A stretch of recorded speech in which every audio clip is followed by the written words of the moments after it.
Session for 3 weeks, and as we know, congressional leaders will not be taking up several key issues, including among them immigration, during this brief session. This is thousands of children flee Central America alone, setting out for a better life in the U.S. and oftentimes facing grave danger on their journey, and they also face grave danger if they remain in their home countries. And I'm now joined by some folks on the front lines of this issue stateside here. Susan Henner, who is an immigration attorney in White Plains, vice president of the nonprofit Safe Passage Project Corp., co-chair of the Westchester County Bar Association's Committee on Immigration and Nationality Law.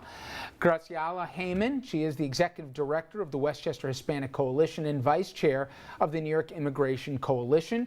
And Pat Young, Pat's an attorney and program director at the Central American Refugee Center and a founding chairperson of the Long Island Immigrant Alliance, and he was also founder of the National Committee for U.S. Action on Asylum Concerns, which later merged into that National Immigration Forum. Welcome all to the show. I appreciate it. Thank you. We'll get into the policy and the politics, the important stuff in a second, but I think I speak for a lot of people. I've had senators and congressmen on, and we've gone back and forth on the issue, but a lot of times the extent of the public's exposure to this issue, if they don't know any of the people directly involved, is you'll see video of people crossing the border, and then you'll hear people in certain communities with bullhorns yelling as a bus will go by, and a lot of sound and fury without a lot more heat than light. So what I wanted to do is, you three folks, this isn't just a policy debate, this is what you live, and you know this population that we're talking about and put a face on it. So I'd want to start there, and if I can go around here, and I'll start with you, Susan. Put a face, give a story to the audience as to who we're talking about, of the thousands upon thousands of people who've come from primarily Central and Latin America to the U.S., and overwhelmingly a lot of these, we're talking about children. Right. We're seeing children coming alone to join their families who are already here. We're seeing moms and dads with children coming over the border looking for better life, looking to escape and flee from their country where they've been subject to gang violence, to persecution. I know every story is different, but is there one story, Susan, one personal story that stood out to you? I had a story where I had a 14-year-old child who was a daughter left behind. The parents had relocated here. The father passed away. The mom was here in the United States, and the daughter was left with her grandparents. The grandmother died. The grandfather, unfortunately, sexually abused the child. The child fled. Her aunt helped her come to the United States and find her mother. And, the child is now here. We're helping the child to seek special immigrant juvenile status in this country and hopefully stay here. Grace, same question for you. A particular story that stuck with you that's kind of emblematic of this issue. Okay, so I think as I was reading an affidavit that goes with the special immigrant juvenile status application, I was reading the personal story of this young woman who was from El Salvador, and she went to school, and a boy followed her, and the boy was a gang member and asked her to be his girlfriend. And she panicked. She knew she had to leave. She had had 3 cousins killed by gang involvement.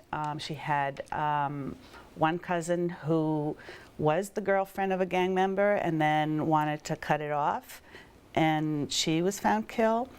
Another one of her cousins refused to be the girlfriend of a gang member, and she was found cut up in pieces. And then she had a younger cousin, a boy, who was used in drug trafficking, and he wanted to get out also, and he was killed. So the minute that the gang member approached her, she knew she had to leave. She didn't even tell her grandparents she was leaving because she didn't want to put them in, in danger. And she made the journey by herself to find her mother, who was here. Pat? Yeah, I can think of a young woman, about 13 years old, on Long Island, who came to us a few weeks ago, and she came here to join her father. One of the things we should remember is that these are not children coming from Central America. These are children whose families often live in our communities in Nassau County, Suffolk, in Westchester, and elsewhere in New York State. And she was coming here because two of her relatives were murdered by Mara Salvatrucha, which is a very violent gang that started in the United States and then spread to El Salvador. She herself now was being targeted by them, and she understood that her youth was not going to be a protection, that in fact it made her vulnerable. And so she took the extremely dangerous trip through Mexico, through Guatemala, to come to the border and then presented herself at the border. She wasn't trying to evade the immigration service. She was actually trying to turn herself into the Border Patrol, turned herself in, and now she's here on Long Island and she's completely confused. She has no idea what the legal system is, what the structure is. She doesn't know if she's going to be allowed to stay here or not, or if she's going to be able to go to school. And so we've been working with her over the last several weeks in order to orient her and to try to get her some representation.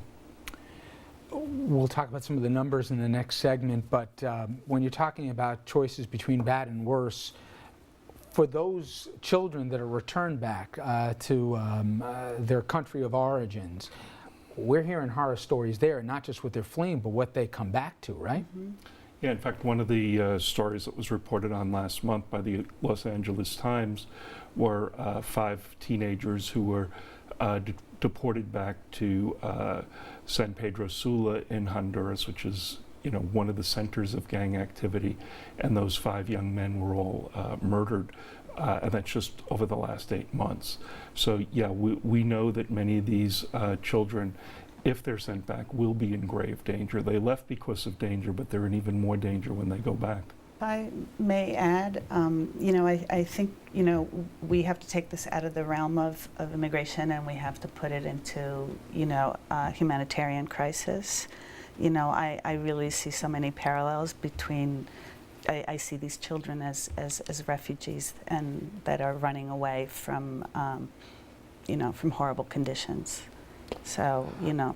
And then the challenge is going to be, especially in the political climate that we're in right now, what will or should a policy look like that'll come out here that'll address this situation. So when we come back after this quick commercial break, we're going to get into the policy and the politics of this, and also our panel is going to help separate some of the reality and the rhetoric that's often surrounding this issue as well. Stay with us. We'll be right back.